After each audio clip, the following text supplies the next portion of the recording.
दिनांक 7 मई 2025 को रांची के गोंदा थाना क्षेत्र अंतर्गत कौके रोड स्थित CMPDI कॉलोनी में एक बड़ी चोरी की घटना घटी।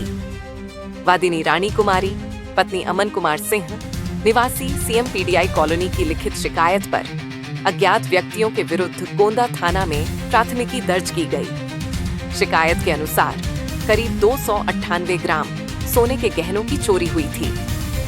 पुलिस उपाधीक्षक सदर रांची के निर्देशन में थाना प्रभारी गोंदा के नेतृत्व में एक विशेष टीम का गठन किया गया। जांच के क्रम में यह पता चला कि चोरी हुए गहनों को हैदराबाद स्थित मुथूट फाइनेंस शाखा में गिरवी रखकर लगभग 5,43,000 रुपए का लोन लिया गया था। टीम द्वारा हैदराबाद से गहनों को बरामद कर लिया गया।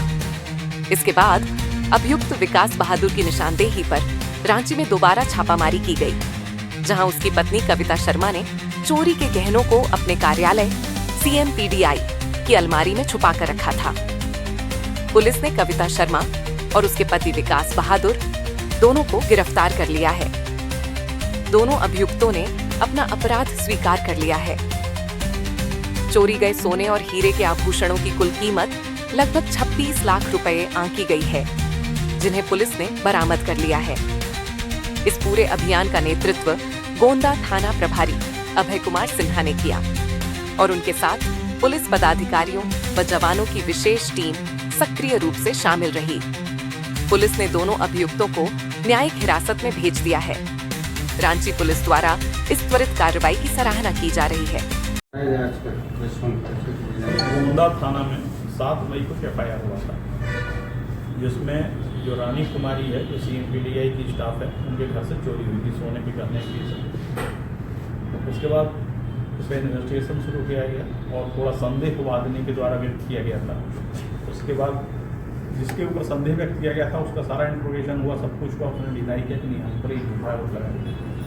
तभी फिर बाद में जब पुलिस ने इन्वेस्टिगेशन किया तो पता चला कि इसके जब अकाउंट स्टेटमेंट को एनालाइज किया गया तो लगा कि कुछ सस्पिशियस ट्रांजेक्शन है। उस ट्रांजेक्शन को पुलिस कंगालने लगी। अल्टीमेटली पता चला कि जिस पर संदेह था वह भी CMPDI की स्टाफ है। उसने चोरी की। चोरी में कुछ जेवर उसने कुरियर से हैदराबाद भेजा। हैदराबाद के एक आदमी को उस जेवर के आधार पर लोन दिलवाया और उस लोन का पैसा वापस भी ट्रांसफर आया और वह लोन का भी पैसा ट्रांसफर हुआ। वो भी 4-5 चैनल थे। वो जो है मोटा आनंद ने लोन दिया मुथूट फाइनेंस में, गोल्ड लोन।